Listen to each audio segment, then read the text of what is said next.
Hello दोस्तों, आपका बहुत बहुत स्वागत है हमारे यूट्यूब चैनल अंग्रेजी एकेडमी में। दोस्तों, कर्मचारी चयन आयोग द्वारा पूर्व में पूछे गए जो क्वेश्चन पेपर हैं उनकी क्वेश्चंस आज हम डिस्कस करने वाले हैं। ये दो पार्ट में होंगे आपके जितने भी क्वेश्चंस हैं।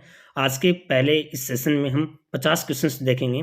देखिए, पहला प्रश्न है, निम्नलिखित में से कौन सा राजनीतिक कार्यकर्ता संबंधित यानी कि देशी राज्य सुमेलित नहीं है। राजनीतिक कार्यकर्ता यानी कृष्णदत्त पालीवाल धौलपुर से, बिल्कुल सही है। यहाँ दूसरा आता है हरिमोहन माथुर। तो हरिमोहन माथुर है वो करौली से नहीं, बूंदी से थे। कहाँ से थे? बूंदी से थे। मथुरादास माथुर मारवाड़, गोपीलाल यादव भरतपुर। तो पहले का ऑप्शन बी आएगा। नेक्स्ट है, भरतपुर राज्य प्रजा संघ की स्थापना कब की गई? भरतपुर राज्य प्रजा संघ की स्थापना 1938 में की गई। नेक्स्ट है, 1857 की क्रांति के दौरान जयपुर के पॉलिटिकल एजेंट कौन थे? तो देखिए, ये जितने भी पॉलिटिकल एजेंट हैं उनको याद करके रखना है। मोक मैनसन ये कहाँ के थे? जोधपुर के। दूसरा मेजर बर्टन कोटा के थे। ईडन जो थे वो जयपुर के थे। ठीक है, तो इसका तो आंसर क्या हो गया? सी हो गया। मेजर मॉरिसन, ये मॉरिसन भरतपुर के थे, याद रख लोगे। मैकमोहनसन कहाँ के? जोधपुर के। मेजर बर्टन कोटा के। ईडन जयपुर के। मॉरिसन भरतपुर के। नेक्स्ट है, भारत के किस गवर्नर जनरल के कार्यकाल के दौरान हिंदू विधवा पुनर्विवाह है? हिंदू विधवा पुनर्विवाह है लॉर्ड कनिंग। ये बहुत इंपॉर्टेंट क्वेश्चन है। नेक्स्ट है, 1818 ईस्वी में कंपनी की ओर से राजपूत राज्यों से संधि करने वाला अधिकारी था। राजपूत राज्यों से संधि करने वाला अधिकारी चार्ल्स मेटकॉफ था। बहुत इंपॉर्टेंट क्वेश्चन है, अच्छे से ध्यान रखना। कर्मचारी चयन आयोग द्वारा ये पूछा गया है। आपकी वर्तमान में वही एजेंसी आपकी क्या करवा रही है? एग्जाम करवा रही है। ऐसे क्वेश्चंस निश्चित रूप से आपसे पूछे जाने हैं। तो क्या हो गया डियर? Charles Metcalfe. नेक्स्ट है आपका, हटुंडी अजमेर में गांधी आश्रम की स्थापना किसके द्वारा की गई? तो हटुंडी में जो आपका हटुंडी कहाँ है? अजमेर में है। गांधी आश्रम की स्थापना किसके द्वारा की गई? हरिभाऊ उपाध्याय के द्वारा।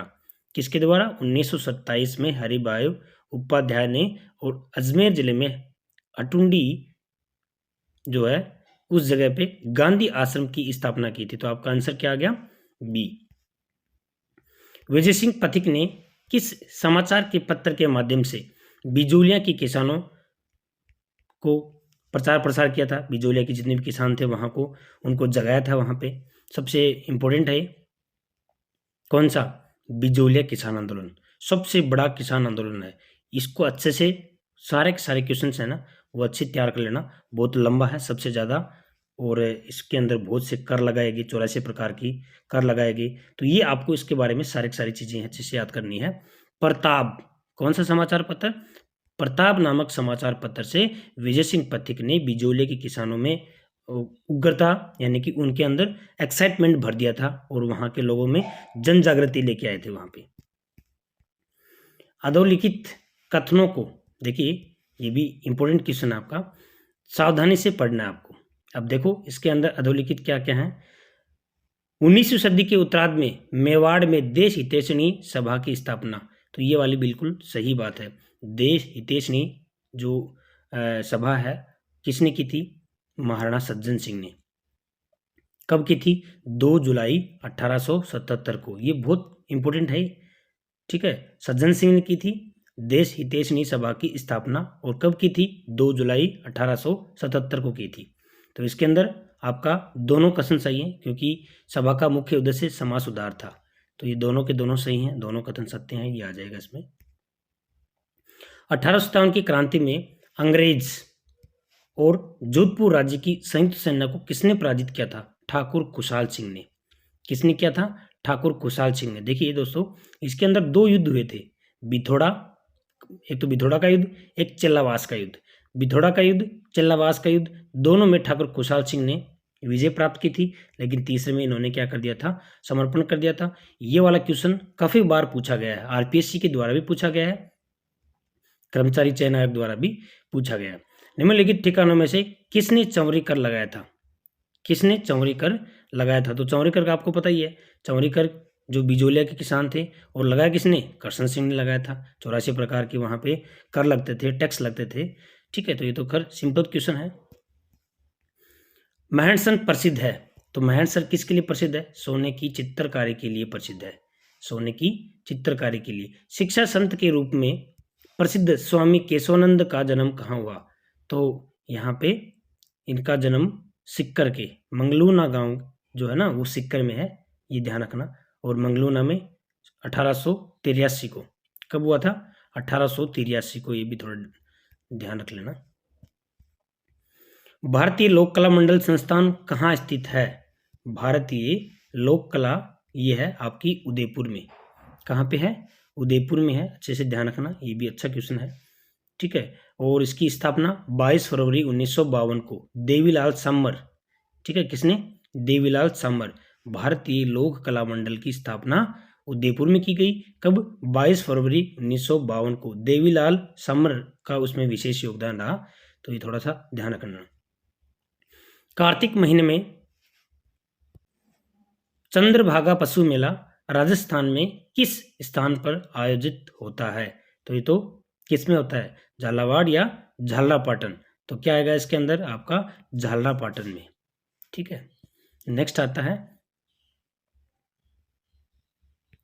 क्वेश्चन नंबर 15 आता है, चित्तौड़गढ़ स्थित विजय स्तंभ पर पहला स्मारक डाक टिकट कब जारी किया गया? तो देखिए डाक टिकट जो है इसमें तो क्या आ गया? पहला 1949 में किया गया, 15 अगस्त 1949 को चित्तौड़गढ़ के अंदर विजय स्तंभ पर। ठीक है, उसके बाद में देखिए चित्तौड़ के अंदर एक तो मीराबाई है, उस पर किया गया अक्टूबर 1952 में, अक्टूबर 1952 में। फिर उसके बाद में आता है महाराणा प्रताप। ठीक है, महाराणा प्रताप जो है 1998 में किया गया। ये डाक टिकट है वो जारी किए गए। अकबर द्वारा निर्मित शुक्र तालाब किस जिले में स्थित है? नागौर जिले में। शुक्र तालाब कहाँ पे है? नागौर जिले में है। लोद्रवा प्रसिद्ध है, तो लोद्रवा जैनियों के लिए प्रसिद्ध है। ठीक है, जैसलमेर की जो जैनी है ना, वहाँ की, उसके लिए लोद्रवा फेमस है। साहिब दीन नामक चित्रकार को मेवाड़ के किस शासक का संरक्षण प्राप्त हुआ? साहिब दीन चित्रकार को महाराणा जगत सिंह, किस शासक का संरक्षण प्राप्त हुआ? महाराणा जगत सिंह। फल्गुबाई का संबंध, फल्गुबाई का संबंध चरी नृत्य से है, ये ध्यान रखना। फल्गुबाई बहुत इंपॉर्टेंट है ये। निम्नलिखित में से कौन सा वाद्य यंत्र बाकी तीन से अलग है? देखो, खड़ताल, फिर मशक, अलगोजा और सहनाई, ये हवा मुंह के फूंक से बजती हैं तीनों।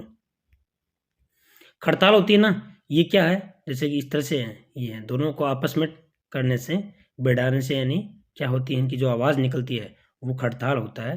तो ये इन तीनों से क्या है? अलग है। ये तो फूंक से बजाने वाले हैं, और ये आपस में टकराने से जो आवाज़ निकलती है, ठीक है, वो हो गया। निम्नलिखित में से किस षड्यंत्र केस में प्रताप सिंह बारहट को कारावास दिया गया? किस षड्यंत्र केस में प्रताप सिंह बारहट को? ये तो सबको पता है, बनारस षड्यंत्र मुकदमा। नेक्स्ट है, निम्नलिखित में से कौन सा आभूषण मानव अंग सुमेलित नहीं है? सुरलिया कान में, बिल्कुल ठीक है। तिमनिया गला में, ये बिल्कुल ठीक है। रमझोड़ होता है ना, रमझोड़, वो रमझोड़ किस में आता है? रमझोड़ होता है वो कलाई में नहीं आता है। रमझोड़ किस में आएगा? पैर में। और तागड़ी कमर पे है, तो तब सबको पता है। श्रीधर अंगारे को किस चित्र शैली को प्रकाश में लाने का श्रेय दिया जाता है? बहुत इंपॉर्टेंट है श्रीधर अंगारे, देवगढ़। नेक्स्ट आता है कुलदेवियां। तो इसके अंदर आपकी जो कुलदेवी है, देखिए सुमेलित करना है इसमें आपको। तो देखिए करणी माता क्या है? करणी माता है हमारी चारण, आप इसमें सुमेलित कीजिए। करणी माता क्या है? चारण जाति की। फिर उसके बाद में आता है आपकी सकराई है, वो खंडेलवाल है। फिर उसके बाद में आता है आई, तो आई माता है सिरवी, सिरवी जाति की। और नारायणी माता नाई जाति की। ये कुलदेवी है, इसमें आप लोग देख लेना। बातारी फुलवारी, बातारी फुलवारी कितने खंडों में विभक्त है? तो बातारी फुलवारी है उसके 14 खंड हैं, इसमें सी आंसर आ जाएगा। गोविंद देव मंदिर जयपुर एवं मदन मोहन मंदिर करौली का संबंध किस संप्रदाय से है? गोडीय संप्रदाय से। नेक्स्ट आता है केसरी सिंह बारट ने चेतावनी राचुंगटिया किसको संबोधित करके लिखा था? चेतावनी चुंगटिया केसरी सिंह बारठ की रचना है, ये भी ध्यान रख लेना। तो महाराणा फतेह सिंह जब समर्पण करने चला था तो इन्होंने चेतावनी चुंगटिया नामक लिखा था। नेक्स्ट है जोधपुर का महामंदिर उपासना स्थल है, तो जोधपुर का दादू संप्रदाय का उपासना स्थल है, ये ध्यान रखना। अगला है बडार क्या है? बडार है विवाह पर आयोज्य भोज, विवाह पर जो आयोजित भोजन होता है उसको बडार कहते हैं। 30 हम निम्न में से कौन सा युग्म सुमेलित नहीं है? तो कौन सा युग्म सुमेलित नहीं है देखना आपको। हमीर महाकाव्य की रचयिता कौन है? नयनचंद्र सूरी हैं, बिल्कुल से। वंश भास्कर सूर्यमल मिश्रण है। कुवल्यमाला उद्बोधन सूरी है, बिल्कुल सही। पृथ्वीराज विजय के जयानक कौन है? पृथ्वीराज विजय के लेखक जयानक हैं।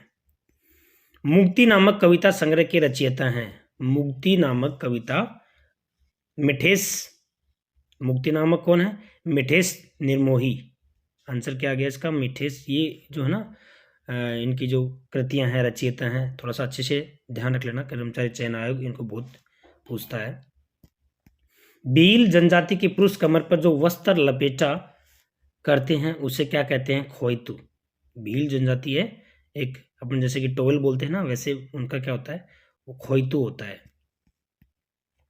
4 हाथ वालों कौन से देवता हैं? 4 हाथ वाले लोक देवता हैं कल्लाजी। कौन से हैं? कल्लाजी।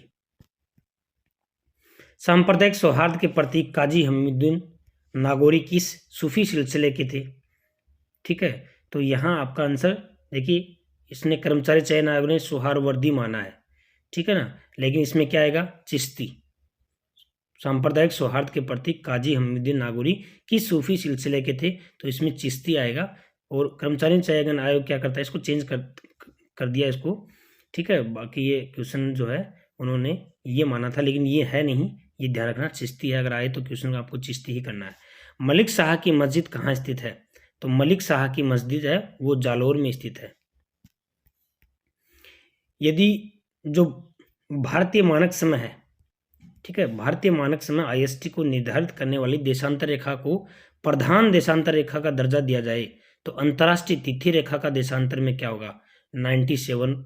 ये वाला आपका बी ऑप्शन होगा। कर्मचारी चयन आयोग ने यही माना है। 37 भारत में शुष्क क्षेत्र कृषि की जाती है, तो भारत में शुष्क यहाँ क्या आ गया? 35 डिग्री से 75 सेंटीमीटर वार्षिक वर्षा, ठीक है ना, सेंटीमीटर से 75, तो ये वाला बी है, 35 से 75। भारत में शुष्क क्षेत्र कृषि की जाती है, इस सेंटीमीटर से की जाती है, यानी कि वार्षिक वर्षा वाले क्षेत्रों में। 38 भारत को 15 कृषि जलवायु प्रदेशों में विभक्त किया गया है, ठीक है। किसने किया है? योजना आयोग ने किया है भारत को कृषि जलवायु प्रदेशों में। भारत की प्रथम जैतून रिफाइनरी लूणकरणसर बीकानेर में है। भारत में सर्वाधिक रागी उत्पादक राज्य है, तो रागी उत्पादक राज्य कर्नाटक है। निम्नलिखित में से कौन सा स्थानांतरित कृषि क्षेत्र सम्मिलित नहीं है? ओनम केरल ठीक है, ओडू आंध्र प्रदेश और ओडिशा ये भी ठीक है, ठीक है। झूम असम, कुमारी है वो मध्य प्रदेश नहीं है, ठीक है ना, कुमारी है वो मध्य प्रदेश नहीं है, वो क्या है? इसमें कर्नाटक आएगा, ठीक है। पाक स्टेट अवस्थित है, तो पाक स्टेट क्या है? भारत और श्रीलंका के मध्य, ठीक है अपना, जैसे कि मान लीजिए ये है और यहाँ क्या है? श्रीलंका, तो ये जो है इसको क्या बोलेंगे हम? पाक स्टेट बोलेंगे। नेक्स्ट है आपका निम्नलिखित पहाड़ियों में से कौन सी सतपुड़ा श्रृंखला का भाग नहीं है? सतपुड़ा श्रृंखला का भाग नहीं है, तो सतपुड़ा श्रृंखला का भाग भारनेल, ये सी नहीं है। बाकी राज पीपला महादेव मैकाल ये एक सतपुड़ा श्रृंखला का भाग है और ये भारनेल नहीं है। भारत के किस राज्य में कुल क्षेत्रफल में वनों का क्षेत्रफल प्रतिशत सर्वाधिक है? तो आपको क्या करना है इसमें? मिजोरम। शिव समुद्रम जलप्रपात किस नदी पर अवस्थित है? शिव समुद्रम, तो यहाँ पे आपका शिव समुद्रम जो है वो कावेरी नदी किस पे है भाई? कावेरी नदी। निम्नलिखित में से राजस्थान के किन जिलों के समूह में मुख्यतः है कच्छारी मृदा पाई जाती है? तो कच्छारी मृदा है कोटा, बूंदी। कहाँ पाई जाती है? कोटा, बूंदी। जनगणना 2011 के अनुसार राजस्थान में लिंगानुपात, तो लिंगानुपात क्या है? 15 बिंदु से कम है, ये आएगा इसमें ए। जैसे कि मान लीजिए आपको 15 कम करने हैं, राजस्थान में लिंगानुपात अपना सेंटर का क्या करना है? लिंगानुपात है, और उसमें से आप 15 बिंदु कम करोगे तो वो बचेगा। तो ये इस तरह से आपको क्या करना है? कितने बिंदु हैं? तो 15 बिंदु हैं, -15 कर देना आपको। 48 में है 2011 की जनगणना के अनुसार राजस्थान की कुल जनसंख्या, एसटी पूछा है इसने, अनुसूचित जनजाति की जनसंख्या का प्रतिशत, ठीक है, तो इसके अंदर 13.5 प्रतिशत। ध्यान रखना। ईसरदा बांध परियोजना, तो ये क्या है? ईसरदा बांध परियोजना आपका टोंक और सवाईमाधोपुर, ये ऑप्शन आ जाएगा। क्वेश्चन नंबर 50, निम्नलिखित में से कौन सा स्थलाकृति, देखिए ये क्वेश्चन जो है ना पठार वाले हैं, ये आपको थोड़ा सा अच्छे से तैयार करके रखना है। वैसे इसमें क्या है, उड़िया का पठार जो है ना वो कहाँ है? माउंट आबू, भाकर, पूर्वी सिरोही। लसाड़िया जो है ना, लसाड़िया वो उदयपुर में है, थोड़ा सा ये ध्यान रख लेना। बोराट का पठार कुंभलगढ़ से गोगोंदा के बीच। तो इसका आंसर क्या हो गया? ये सुमेलित नहीं है, बाकी तो ठीक है। ठीक है डियर, ये 50 क्वेश्चन हैं। 50 क्वेश्चन का सेशन हम नेक्स्ट करेंगे। Thanks for watching.